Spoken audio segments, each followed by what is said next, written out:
Imagine un monde où les médecins pourraient littéralement transférer une maladie d'un patient à un autre. On parlerait d'une révolution, non?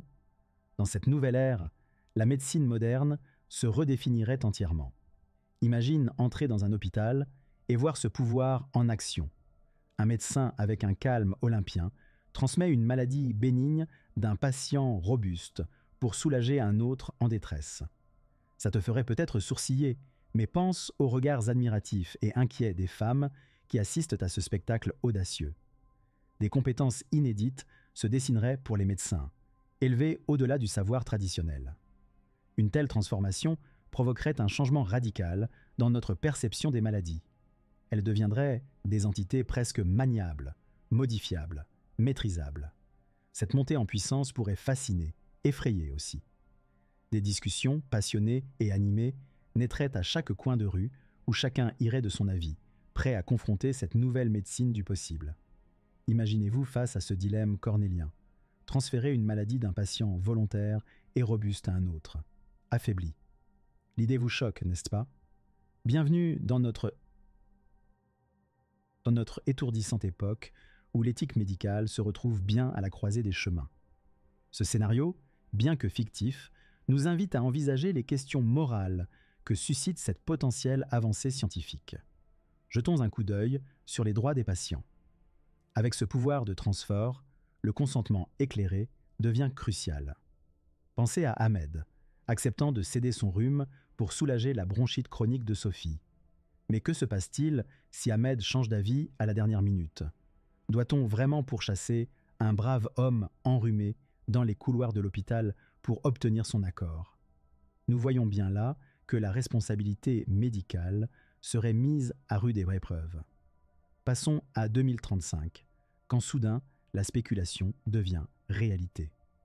Un comité d'éthique se réunit pour déterminer si l'action entreprise au nom de la science sert vraiment le bien-être des patients. Alors que certains médecins arborent fièrement leur nouvelle maîtrise des mots, d'autres, la tête dans les mains, se questionnent sur le fragile équilibre entre innovation et déontologie. Une étude révèle que 47% des gens se retrouveraient sceptiques face à cette médecine du troc pathologique, préférant endurer un mal que de risquer des effets secondaires inattendus. N'oublions pas les patients eux-mêmes. Peut-on vraiment justifier la douleur de l'un par le soulagement de l'autre? Ce thème mérite un débat passionné, voire houleux, vous le concédez, entre deux gorgées de votre boisson préférée. Et ainsi, tandis que notre cavalcade éthique continue de façonner les contours du possible, nous nous dirigeons vers l'impact systémique global de cette nouvelle médecine, préparant le terrain pour des bouleversements d'envergure. Voyons maintenant l'impact à grande échelle de la possibilité de transférer des maladies, une conversation qui pourrait vous captiver autant qu'elle vous effraie. Imaginez-vous en 2040, les hôpitaux débordent d'innovation et d'un murmure constant, celui des avantages et des désavantages systémiques de cette révolte médicale. Pour les assureurs, c'est une véritable montagne russe. Imaginez, on vous propose une prime moins élevée si vous acceptez d'être un patient passeur de rhume occasionnel. Drôle de marché, n'est-ce pas? Les gouvernements, quant à eux, se retrouvent à jongler avec des personnages clés de la politique médicale mondiale. En effet, comment harmoniser une telle innovation alors que 60% des systèmes de santé peinent déjà avec leurs ressources actuelles? Ceux qui détiennent ce nouveau pouvoir de troc pathologique pourraient transformer leurs citoyens en courtiers involontaires de santé. Regardons les systèmes de santé dans les pays en développement, un paradoxe en soi. Grâce à un accès limité, ces nouvelles technologies pourraient creuser davantage l'écart avec leurs homologues développés. Voyez le docteur Samba dans un petit hôpital africain, recevant une formation virtuelle d'un collègue européen sur ce concept de transfert de maladie. Fascinant. Mais soyons réalistes. Comment s'attendre à ce qu'ils mettent en pratique un outil aussi sophistiqué sans infrastructure adéquate? Et pendant que nous avançons, imaginez les discussions animées à l'ONU, où plusieurs délégations décrivent cette avancée en termes exaltés de science-fiction. Bientôt, ces nations devront naviguer dans un labyrinthe de lois, régulations et normes éthiques. Un défi mondial où la coopération est aussi cruciale que délicate. Tandis que nous laissons ces tempêtes normatives derrière nous, une question résonne. Les nations réussiront-elles à équilibrer cette nouvelle donne sans sacrifier l'intégrité du bien-être collectif? Préparez-vous, car l'inégalité mondiale s'apprête à être débattue. Vous êtes-vous déjà demandé comment une révolution médicale pourrait accentuer les inégalités mondiales? Nous voilà en 2050, naviguant dans un monde où le troc pathologique est à la fois une bénédiction et une malédiction. Imaginez-vous en train de regarder deux cartes du monde. L'une montre les pays qui jonglent habilement avec cette nouvelle technologie, tandis que l'autre met en lumière ceux qui peinent à adopter ne serait-ce qu'un brin de cette avancée. Les lignes de fracture s'accentuent, chaque traitement transférable devenant un privilège réservé. Prenez l'exemple d'une clinique high-tech à San Francisco, où les patients en santé échangent leur rhume comme on échangerait des cartes de baseball. Pendant ce temps, à l'autre bout du monde, l'hôpital de Kinshasa ressemble à un film de science-fiction en noir et blanc, avec des médecins frustrés face à un équipement obsolète. L'absurdité de la situation nous frappe. Comment cette pratique, censée sauver des vies, peut-elle élargir ce gouffre gigantesque? Quelques études alarmantes indiquent que l'accès à cette médecine de transfert est limité à seulement 30% des hôpitaux du monde.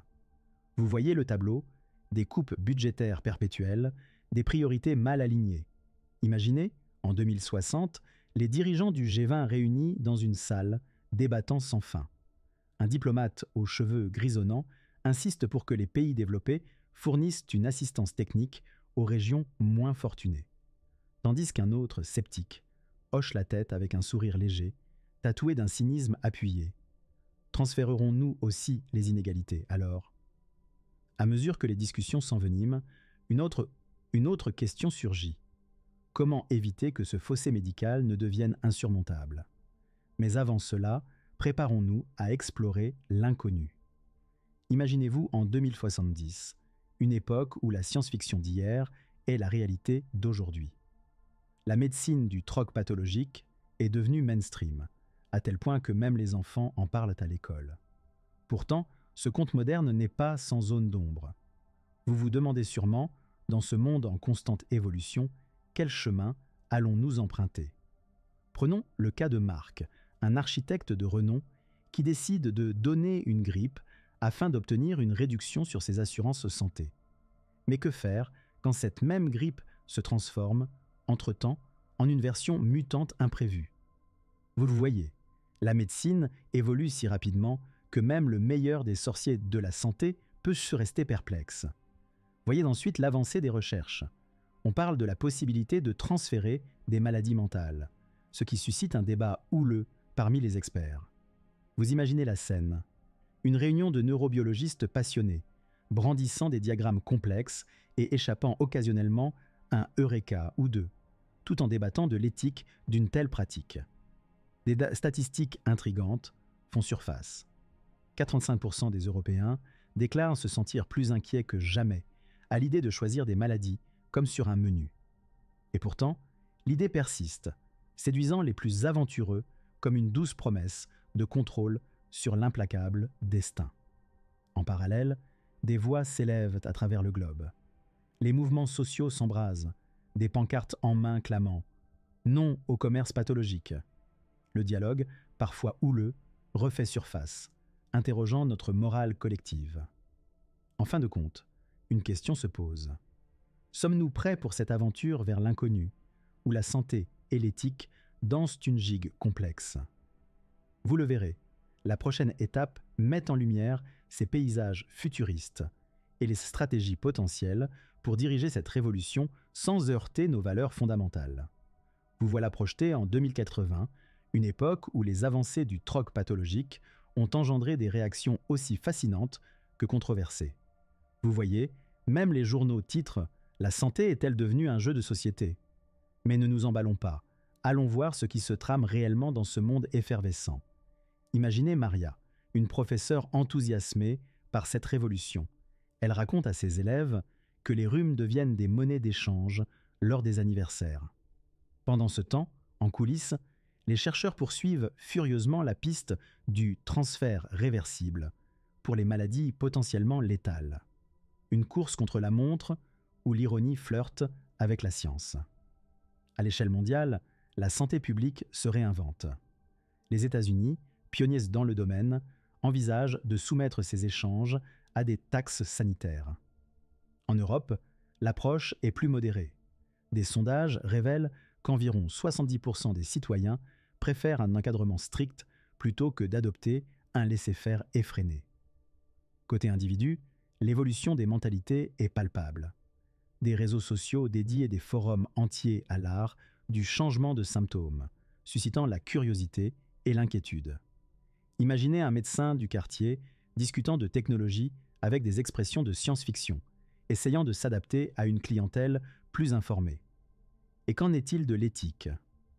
Rendez-vous au sommet de cette falaise abrupte. En 2085, un comité international de bioéthique se réunit pour la première fois à Kyoto, débattant du simple choix. Ces pratiques méritent-elles une célébration ou une régulation draconienne? Vous voyez, dans cette danse délicate entre innovation et prudence, une seule certitude persiste. La prochaine étape de notre histoire collective nous réserve bien des surprises. Alors, êtes-vous prêt à plonger dans ce futur troublant et exaltant, où la frontière entre guérison et commerce se redessine sous nos yeux hagards? Imagine-toi dans ce monde vibrant de possibilités infinies. Prêt à relever le défi? Rejoins-nous dans cette aventure et ne laisse pas cette révolution te filer entre les doigts. Maintenant, dis-moi dans les commentaires, irais-tu jusqu'à échanger une grippe pour soulager quelqu'un d'autre? Je veux connaître ton avis sur ce troc audacieux. Et n'oublie pas, pour rester à la pointe de ces découvertes fascinantes, abonne-toi et lâche un like. Ensemble, on va explorer ces futurs audacieux et réécrire